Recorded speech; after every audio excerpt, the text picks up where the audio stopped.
Hi Taurus, this is Victoria from Mindful Bamboo and I'm here with your love reading. This is going to be just a check-in, so it's a timeless reading, and whenever you come across it, it was meant for you to hear this message at this time.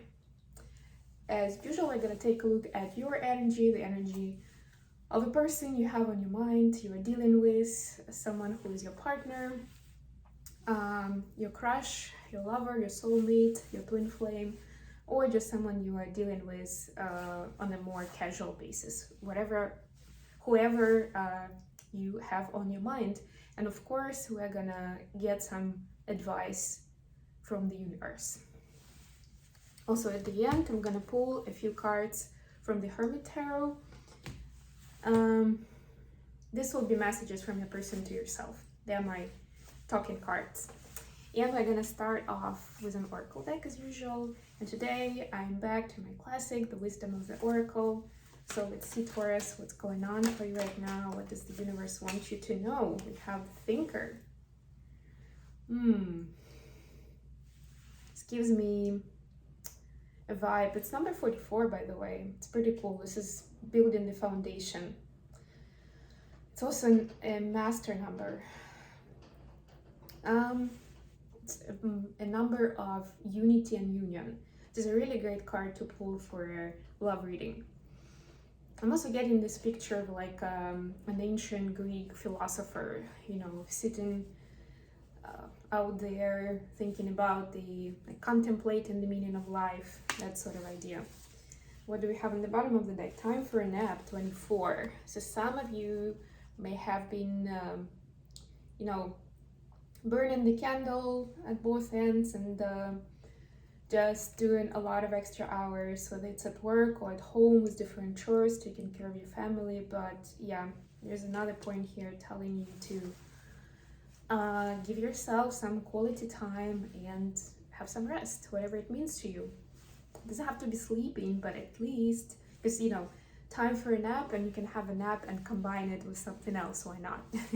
I don't know. You could be taking a nap during a massage session, or I don't know, maybe in a nice bubble bath, right? Use your imagination, but the general message is like that. Yeah, taking care of yourself. And we have breathe, number 29. Yeah, to me, it's a continuation of the nap story. So it's kind of like, there are all kinds of breathing techniques and schools of breath in different kind of areas, but whatever you do, even if you're just doing a quick 5-minute breathing exercise from your fitness watch, or a number of apps that we currently have that are even free that you can upload to your phone, no matter, I think even iPhone has something by default, I'm not sure, but I think so. No matter what you do, it could be something very simple, but commit to it, right? Depending on your situation, like if you are dealing with something challenging right now, you can repeat those exercises several times a day whenever you feel like you need it. Or you can even set, if you have a smartwatch, you can set reminders for yourself to do it every so often. If you are in a more kind of peaceful state of mind, you can commit to doing it at least once a day, right? And it can take 3 minutes, right? Once a day, you can do that. Even if you are busy with a lot of things, you can make that time for yourself. Okay, now let's move on with the tarot. And we have the Souls on Fire deck today.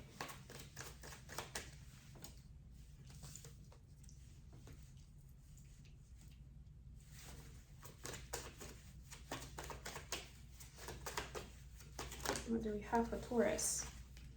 We have Death, Knight of Wands, King of Swords. That's for you, Taurus.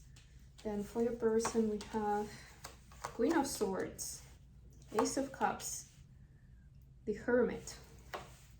And for the advice from the universe, we have the Hangman, the Fool, and Six of Pentacles. Quite a few major arcana here. Bottom of the deck, the Strength, and another major arcana. Whew, it's a good one. So definitely I see some divine intervention into your situation. The universe is trying to kind of get you through some, let's call them useful life experiences with each other. Because sometimes we learn the lesson just from our own experience, doesn't have to involve other people. Some things we learn from like more societal vibes, things we learn from movies and the media, we hear from our friends, things like that. It's kind of on a more generic level. And of course, there are lessons where we need to interact with somebody who is important to us, right? We either learn from them, but we hear the information different because it's somebody close to us, right? Or we learn like from the way they treat us, right? Like we see that, we zoom out and we have the Handman card here for advice. We zoom out and we see that setup of how they're treating us, why they're behaving that way, how is it impacting us, and we make some conclusions out of it, try to see it as a system. We don't just see it as specific events or some like specific words or emotions. We see it as a whole. That's interesting. So definitely it's like a divine sending you some course of study or maybe it's exam time. So yeah, for you have the Death card, the Knight of Wands, and the King of Swords. It's Scorpio energy. And we actually have King of Swords and Queen of Swords. So they're both kind of like staying their ground, not taking any BS. But this is also not a couple, which is interesting. And you have the King, they have the Queen. I mean, take gender how resonates.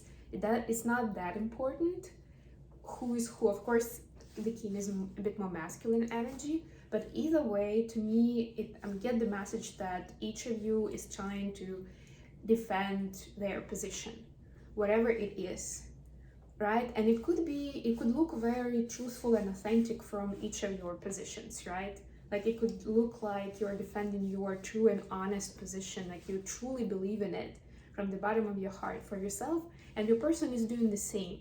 But guess what?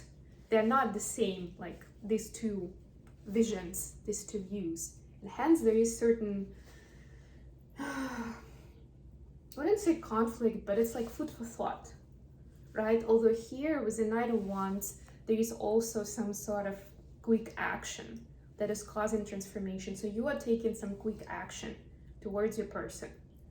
And I'm not seeing necessarily that it's like we don't have anything specific towards making it, what's the right word? It's not necessarily taking it further with this person. It's more about making a change so that your position stands, so that you build a healthy boundaries. It's almost like with this Death card, you're saying to your person, this is the true me.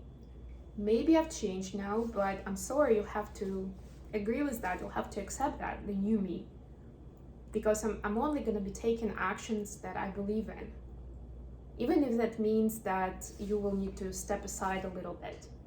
Or that we're not going to agree 100% of the time. I'm sorry, that's life. Like I don't see a confrontation here. It's just kind of like differences of opinions and you, Taurus, deciding.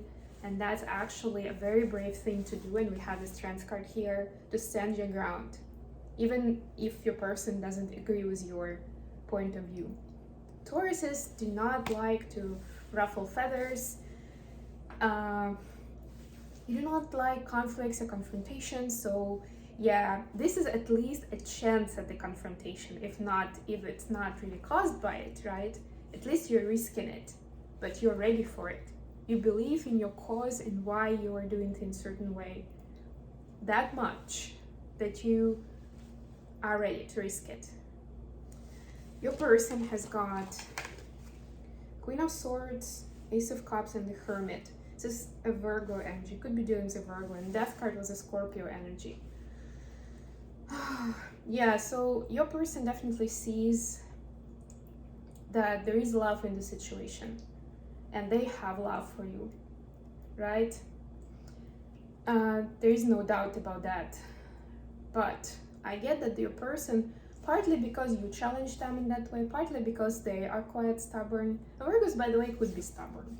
Taurus is, well, yeah, Taurus is a stubborn, right? But Virgos are like also very often very attentive to details and could be even pedantic, right? So they're like, oh, hang on.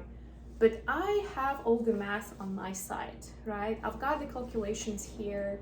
I've done my research, and I still believe in what I'm doing and my truth, right? So all this kind of like back and forth is causing a person to go into a bit of a contemplation mode, because you challenge them. It's like a challenge, right? It's like a check in chess.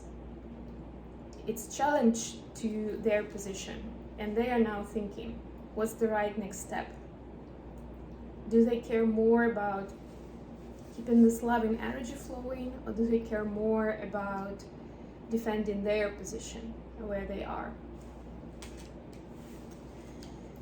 For the advice, we have the Fool, the Hanged Man, and the Six of Pentacles. So we also have some Aquarius here and Pisces. Could be dealing with an Aquarius with Pisces. But what I like about this is you are being asked, or both of you really, but I'm talking to you, Taurus. Could be if it's for a cross watcher, for a love interest of Taurus, then this is for you. It's valuable for you as well. That things are eventually coming into balance.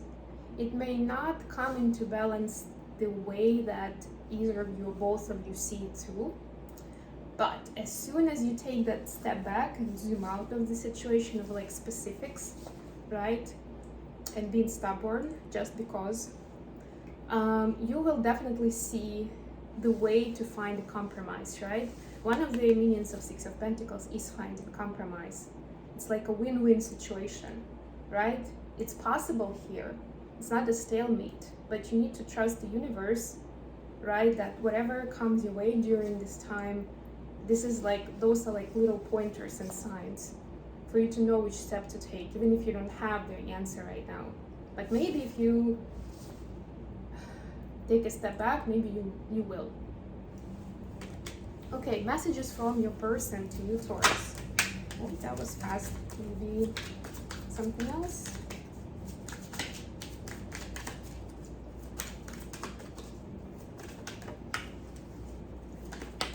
Okay.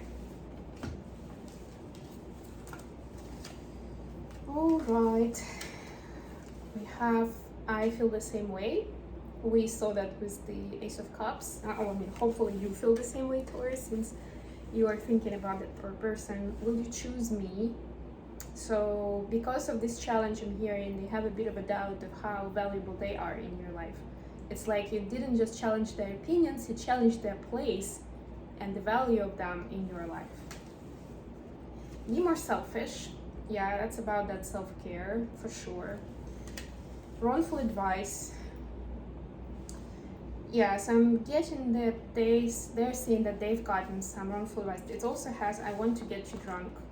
So they've gotten some wrongful advice on how to go about in this relationship from their friends, acquaintances, maybe family or colleagues, somebody in their surrounding.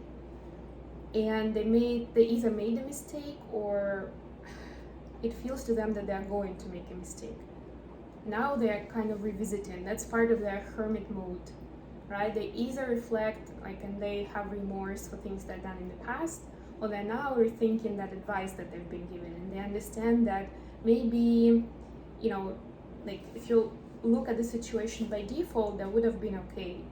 But because they know how special you are, they know you closely, it's definitely not the way to go. Okay, so I hope this has been useful, guys. Take care of yourselves. Trust the universe. It has your best interest in mind. The Death card is a little extreme, but it will definitely bring its benefits, either to yourself or to your relationship, or both, right?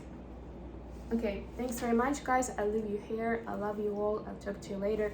If this reading resonated for you, don't forget to like, share, subscribe, or comment. you didn't, feel free to check your other placements, Sun, Moon, Rising, or Venus. I'll be uploading all of those within days, so even if you don't see them yet, they're coming. I love you guys. Bye.